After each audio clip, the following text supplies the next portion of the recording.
How to change your name on Amazon. Hello everybody, welcome back to my channel. This is me Bipin Bisnath, and today I'll guide you on how you can change your name on Amazon.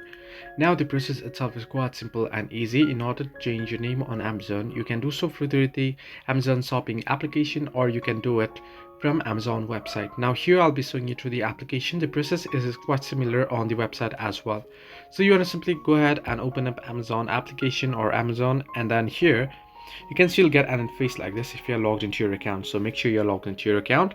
At the bottom you can see 5 different icons there. You want to tap on the very middle one, the profile icon that you can see at the middle bottom, and here you'll be able to see your account option. You can simply tap on your account option here, and once you tap on your account option, and if you scroll down below, you'll be able to see here account settings and such. Now here below account settings, you can see the very first option that says login and security, right? You know, simply tap on login and security here. Once you tap on it here, now you'll be able to see your name. You can simply tap on edit option beside your name, and then you can go ahead and you can edit your name. So this way you can change name on Amazon account or Amazon. Hope this helped you. Do like and subscribe, and do not forget to leave a comment down below if you have any further issues.